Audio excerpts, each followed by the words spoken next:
Yeah, working on as a director on an AC game that has 7 studios. The challenge is coming up with honestly a cohesive vision, like a design vision that people will believe in. I always say with designers, with anybody, having a good idea is it's not hard. Everybody has good ideas. Having an idea that the team is excited to build, that fits into the vision, that is feasible, that you have the resources to do, this is hard. This is where a true designer comes in.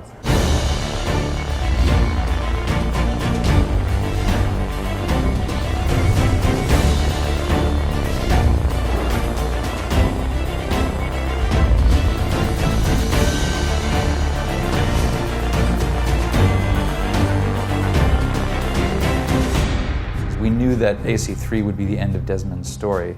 That had always been the case. But where to go from there, we didn't want to, we had so many other time periods we could explore with this series, we didn't want to, shut the door on it. The way Ubisoft works on AC is that we have different teams, different core teams working on different projects. So this is why we can sustain like a rate of 1 AC per year. We know how to make these big games in a short amount of time. I mean, we had two years, but for such a big game, it's not that much. We learned very early in the process, like what were the next-gen console all about. So very early at the beginning of the game, we knew that what we had to do. So we knew the specs, we knew what could be cool to do. The biggest decision we had to take at the beginning of the project was to how do we support these consoles.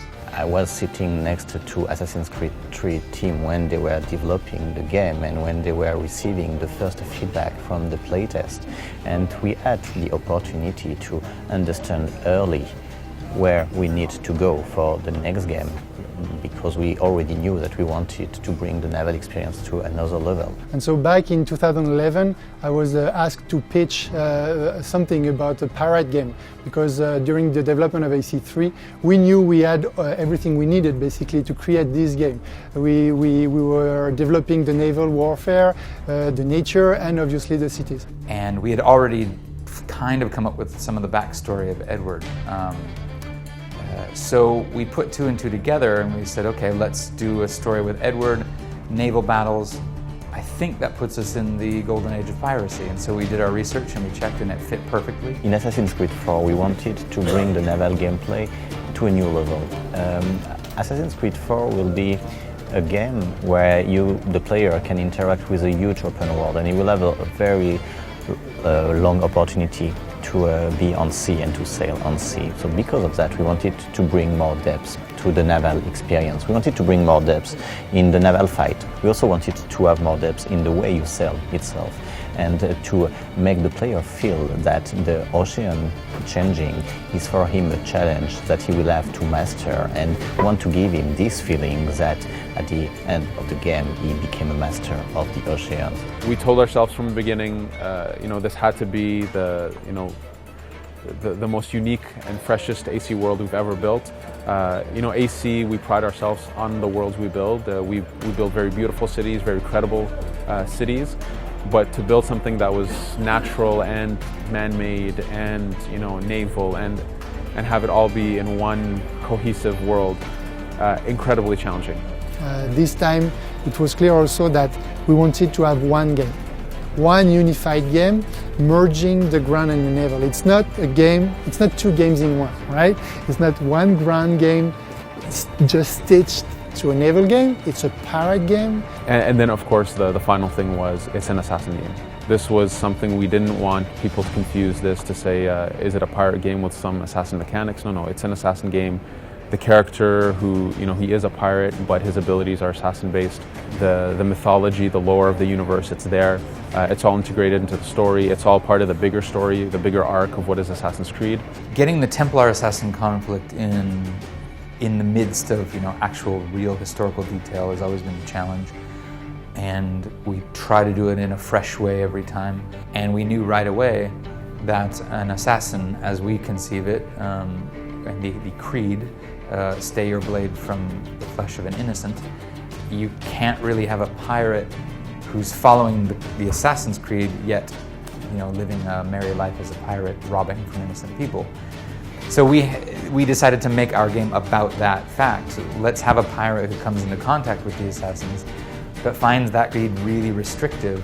What kind of tension does that create in our story? And that's what our story is literally about. Obviously, the goal when we started this project was we wanted to portray pirates in as realistic a light as possible. Pirates are one of those subjects that people, they already come to it with a lot of preconceived notions. So it was a real challenge at the beginning. We've been so formatted through the years by Hollywood and all this kiddie book about what pirates should be. But actually, if you look at history, they are very different. There are reasons why pirates exist. There are reasons why piracy flourishes at certain times. It so happens that this period, from let's say 1700 to 1713, there was this massive war called the Spanish War for Succession. Every major European power was involved. England was at war with with half of Spain. France was on one side. They were fighting constantly. So then in 1713, a treaty got signed and peace broke out everywhere. As happens whenever a major power disbands an army, you have all these sort of military-minded guys who want to put themselves to use. They want to do something. And so you slowly fall into piracy. From a gameplay perspective, we definitely have mechanics that we feel, okay, these are pirate mechanics, and we have a bunch of mechanics that we feel this is assassin stuff. So for example, the free running, yes, it's what people know from Assassin's Creed.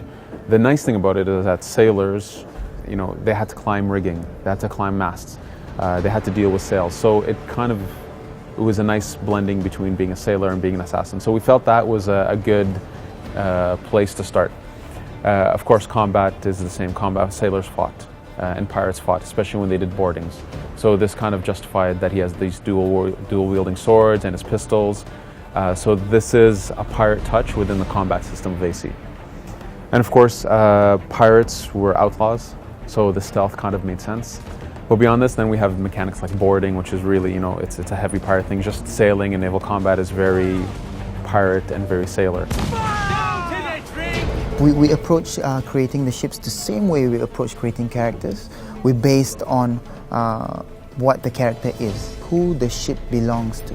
And then we dive into that character and we infuse his characteristics into what he would do for the ship. So we'll have 5 different classes of ships in the world, going from the manowar to the very small gunboat, and on the way we have the schooner, the frigate and the brigantine. All those different ships have different AI archetypes, and they will behave differently in the world. And they will also have each different level of difficulties, because we can play with the level of cannon, we can play with the speed, we can play with the strength of the hull for all these different ships. So we can bring a lot of variety for the player. I mean, of course, we base the design on historical accuracy, but we have a lot of artistic liberty where we actually move things around a little bit to make sure that the player can navigate on the decks, can navigate on the mast freely. One thing I always say is Assassin's Creed, it's about credibility and authenticity. It's not simulation, it's not realism. And that was one of the mistakes we made really early on, was making the sailing much more simulation based. And we tried different prototypes and it was just way too complex. It made the controller really difficult to understand. It was not intuitive at all. We had this concept of tacking with the wind. So this is how do you appropriately take the wind to gain speed. It was really cool, but you were so focused on that you couldn't fight. We knew combat was going to be one of the most interesting parts of the naval. So we looked at how do we add more skill, but keep it accessible. We had a new firing system, a targeting system, that makes you be able now to decide at what angle you want to fire. So that's actually bringing a lot of deepness in the gameplay, where you can now not only hide behind the wave, but shoot above them. So that brought a really cool new dynamic. Because the scope of the game was really massive, and we knew that you don't need tons of breadth on a mechanics level to have a fun game. You need, have less systems with more depth. It's a game that needs to make the franchise evolve towards something different, towards something more connected, preparing the next generation, the next cycle, etc.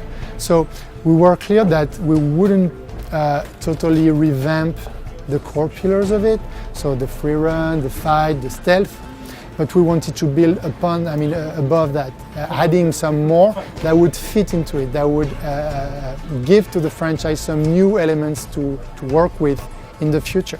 It feels amazing when things start coming together and you see, this thing that you helped plant long ago, the seed grow. And for sure it's not going to grow exactly as you thought it would, but that's part of the fun of making games. It's very organic. You let the people's talents also help build this beautiful tree. And I'm gushing right now, but it's because I'm very proud of what we have. It took us, it was a long road to get here, but it's been one of the best adventures I've ever been on, and this team has been fantastic, and I think people will see all of this positive stuff in the game itself. I think people will feel that we had fun making this game.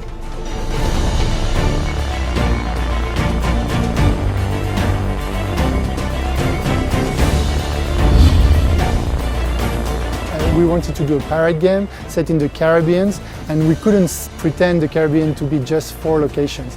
It would totally reduce this sense and this feeling of exploration and adventure we wanted. AC is traditionally much more narrative driven with a bunch of side missions and collectibles. Some systemic stuff, but it wasn't really a sandbox. And so this, for us, was a new challenge to really make AC4 a sandbox.